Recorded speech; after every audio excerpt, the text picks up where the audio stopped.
Right now at 10, a sentence handed down in a deadly 2023 Harmony apartment shooting. How Devon Grant's family is reacting to the judgment. And the site of an old Madison barn is burned down.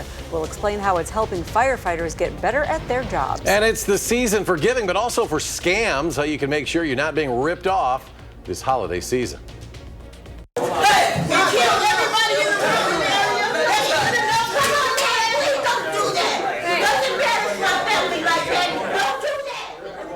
Hey, my son got enough. We begin tonight with emotions running high in the Dane County Courthouse with two families arguing during a homicide sentencing. This stems from a shooting in 2023 that killed 20-year-old Devon Grant at the Harmony Apartments. Now, that complex on Madison's east side has had a lot of police activity in recent years. And earlier today, a judge sentenced one of the men involved in that killing, Devonte Gafford, who was found guilty last year of 3 felonies. He will now spend at least 45 years in prison. Our Tanisha Shaw was inside that courtroom as the Grant and Gafford families went back and forth. Hey, we killed everybody in the building area. They should have known. Come on, man. Please don't do that. Don't embarrass my family like that. Don't do that. An emotional courtroom as families wait for sentencing of 34-year-old Devonte Gafford after a trial and retrial that lasted for years. But you chose to do what you thought was best for you. You thought you was the police officer, the judge, and the lawyer.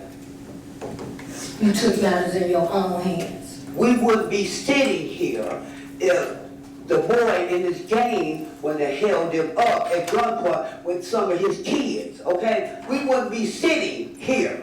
That's the point. That's the thing that people don't realize. On July 13th in 2023, Gafford and 21-year-old Mark Parks Jr. went to Harmony Apartments in Madison after a drug deal turned into a robbery. The pair went looking for those that stole cough syrup from Gafford. You can see in this video Gafford and Parks stepping outside of a vehicle and shooting outside the apartment complex. These shots led to the death of 20-year-old Devon Grant. Officers found roughly 60 casings at the scene. And he's shooting directly into a building.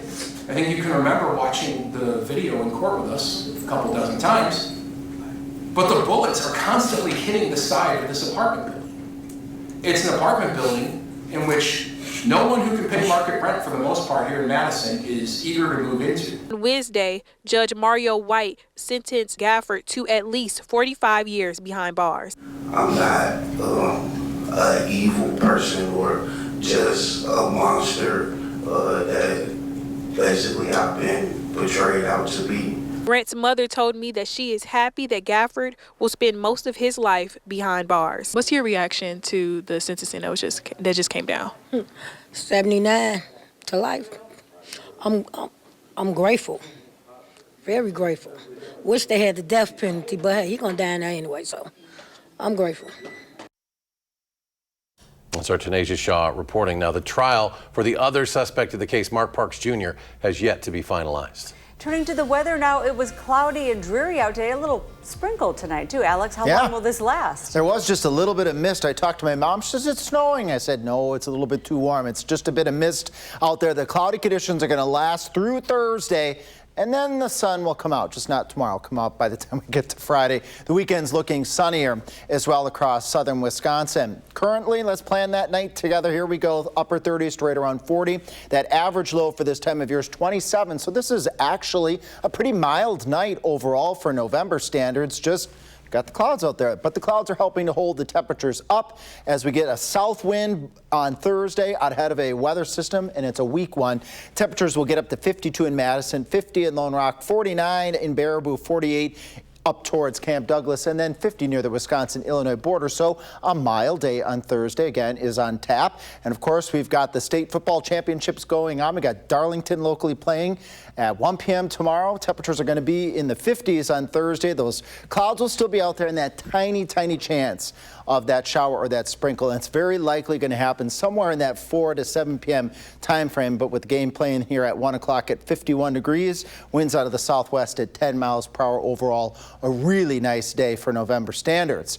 Now, November is heading us towards winter, and Winter Weather Awareness Week continues. Tonight, we're talking about common winter storm paths. That would be the Alberta Clipper and the Colorado Low, sometimes known as the Panhandle Hook.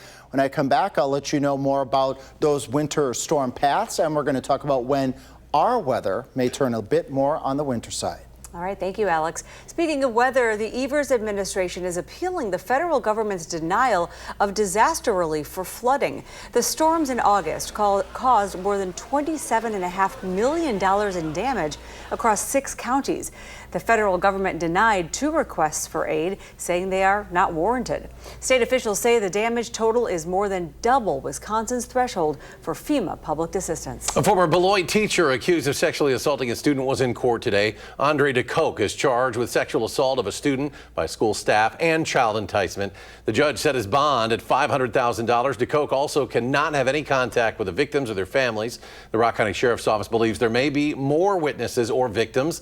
Anyone with information about alleged misconduct is asked to call the number there on your screen, 608-757-7911. Today, a controlled burn took place in Madison at the site of the old Voigt Farm along Milwaukee Street. The Madison Fire Department using the space as part of some training this week. Our photojournalist Chris Hallbaker spoke with firefighters about the exercise. This morning we've had the opportunity to do several room burns to allow our firefighters to practice their firefighting skills, to understand how fire develops, how it progresses from the very beginning stage to a point to where fire is going to start to extend out a window, out a doorway, and how to safely and efficiently attack that fire.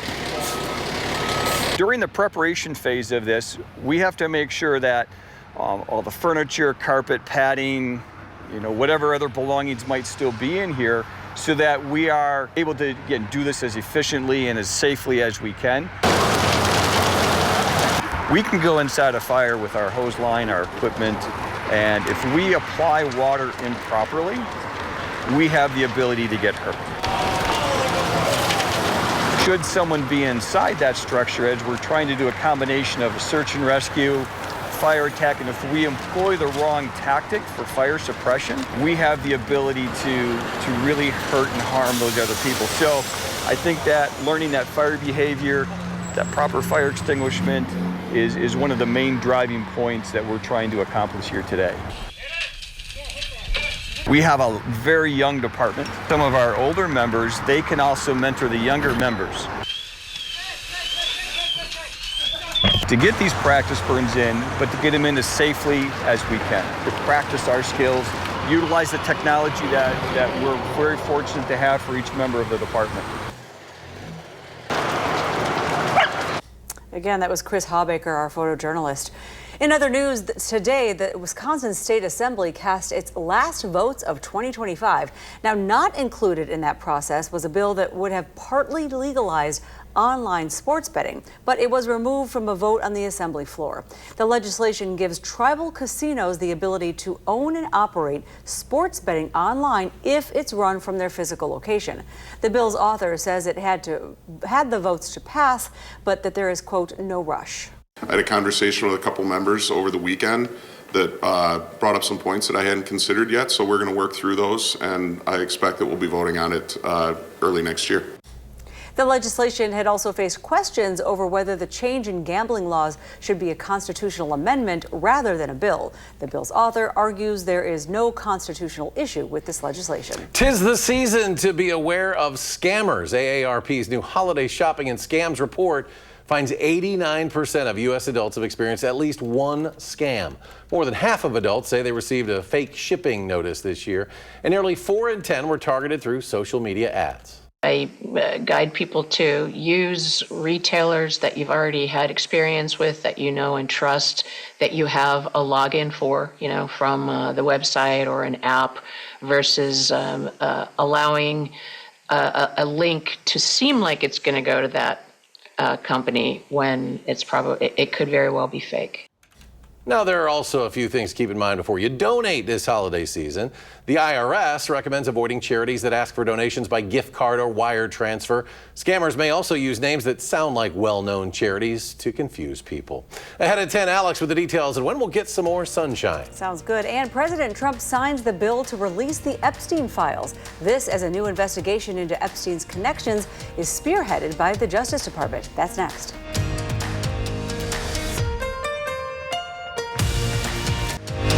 You're watching News 3 Now at 10. Well, news since 6 tonight. President Trump has signed into law the bill that will release all files related to Jeffrey Epstein. And this comes after months of political pressure and a near unanimous vote in the House. President Trump also pushed for a new investigation into Epstein's alleged ties with prominent Democrats. But some lawmakers are concerned that an active investigation could delay the release of some files. Attorney General Pam Bondi promised transparency.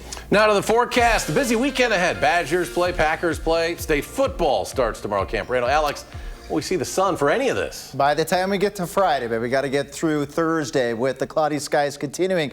Bonus, though, is at least our temperatures for the first half here of the football tournament will be in the 50s, so that's a plus. Winds will be on the light side, just a tiny chance of a sprinkle or shower as we go into Thursday evening. But Darlington playing at 1 p.m. tomorrow. We'll go 51 at Camp Randall with that southwest wind between 5 and 10 miles per hour. That tiny chance of a sprinkle would be later in the afternoon as those winds start to turn around behind a weak cold front. Then as we head into Saturday, that sun will be present on Saturday. Starting off here with the opening day for hunting season. Winds in the morning out of the northeast at 5 to 10. They'll flip to the south during the afternoon at 5 to 10 miles per hour, but staying sunny and temperatures well into the 40s to near 50 degrees. So a mild day.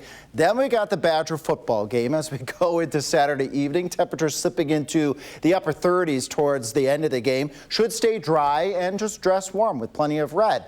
And then we've got the Packers game here, upper 40s to right around 50.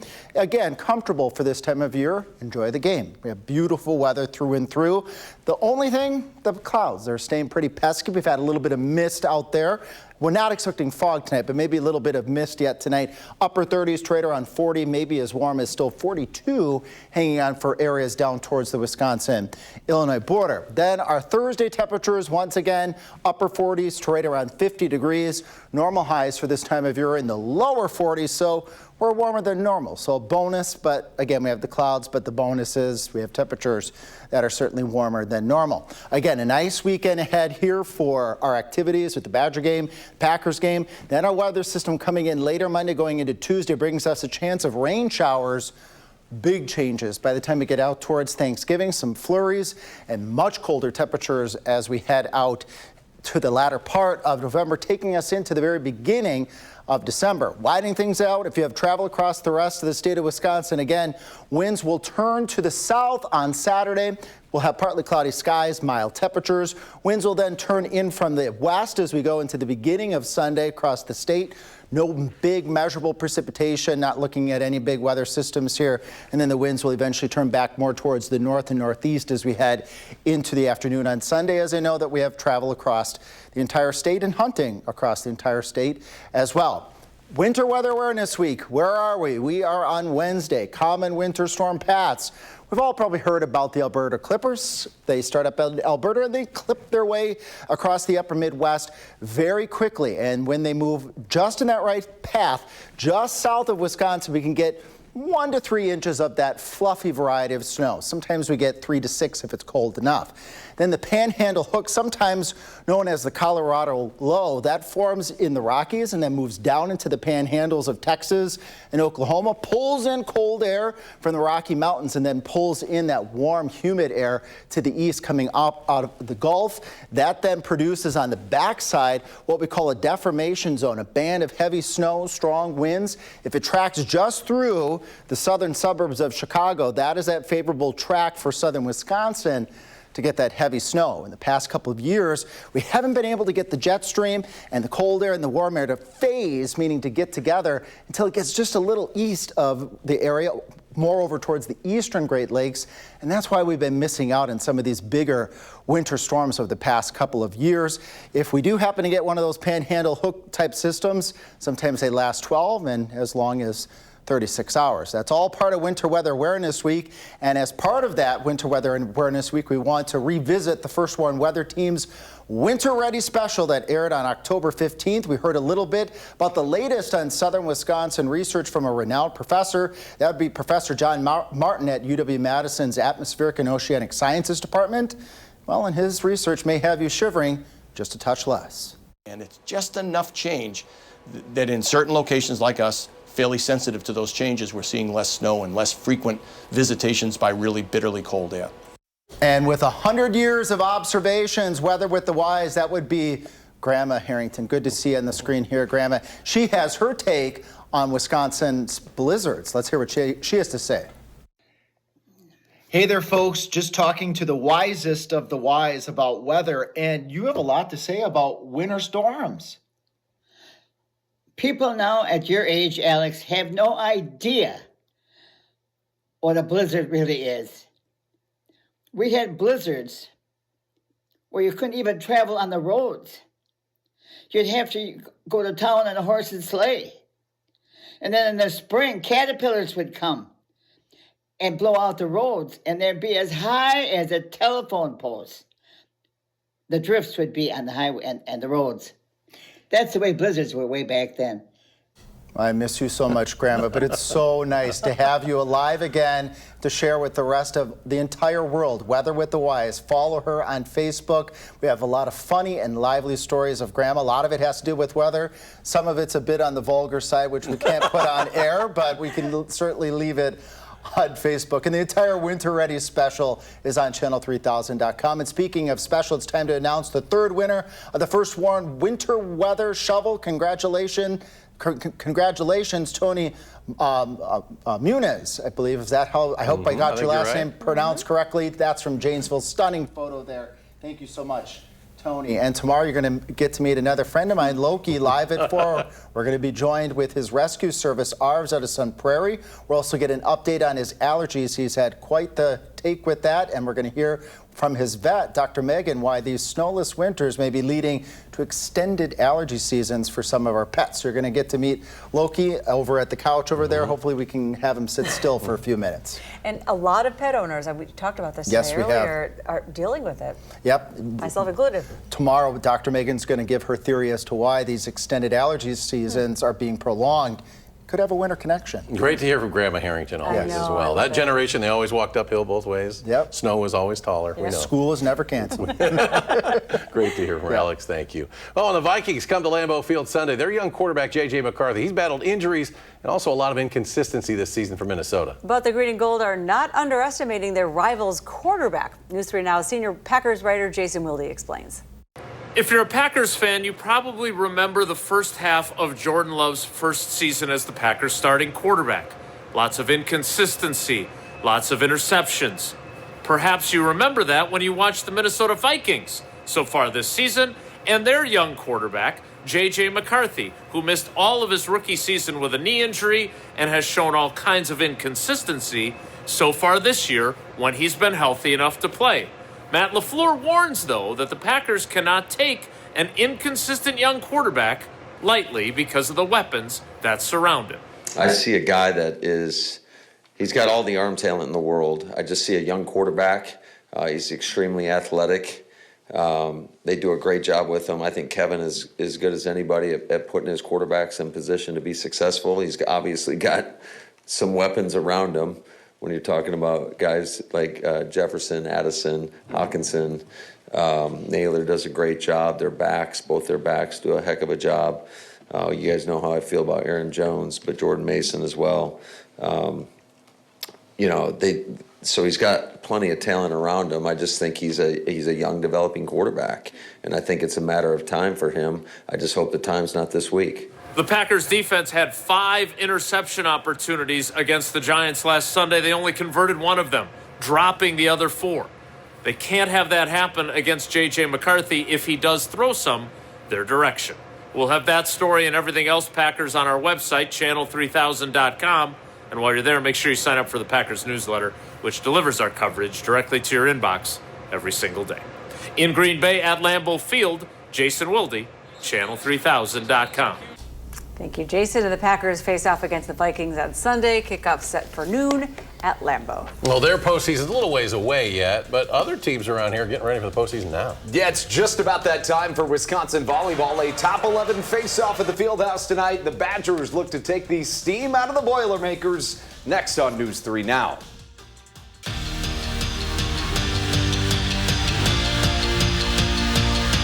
With just 4 games to go before the big dance, none are as important as tonight's. 10th-ranked Wisconsin volleyball hosting 11th-ranked Purdue with a whole lot of NCAA tournament seeding implications on the line. A whiteout at the Fieldhouse, and let me tell you, this place was rocking. First set, and the Badgers sure glad to have the best setter in the country back from injury. Charlie Furbringer with an ace in your face. And later in the frame, it is Booth Carter taking all the steam out of the Boilermakers. Fires a dart, one of her 6 kills in the first set alone.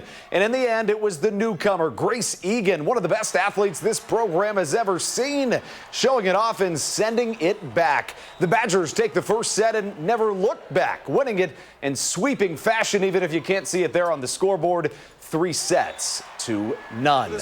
Let's hoop. How about this? Wisconsin women's basketball looking to get off to a 5-1 start. This was the Lily Cron show. How about the senior from Prairie du Chien lining up the 3, and she was just getting started. That would make it a 1-point game. Later, she'd give Bucky the lead. Number 4 was on a burner tonight in the Windy City, and she just kept going. What an incredible night for Lily Cron. She hit 7 threes and finishes with a career-high 25 points as the Badgers beat UIC 74-53. At this point, it's not right to call Reedsburg a Cinderella, because if you tried to fit that beaver paw into a glass slipper, it would smash. They finished the regular season 4th in the Mississippi Valley Conference, receiving a 4 seed in the state tournament, and then won 4 straight playoff games, punching their ticket to Camp Randall to play in the D3 state title game on Friday for the first time since 2009. For a team that started the season 4-3, their head coach Calvin Zenz credits their running back, Will McConowicz, for that rebound, who, by the way, had 6 touchdowns in their state semifinal win. He's just a great kid, a hard worker. I think he makes the kids around him better just by his work ethic. But his combination of speed and size are really good. He's one of the best running backs I've ever been around.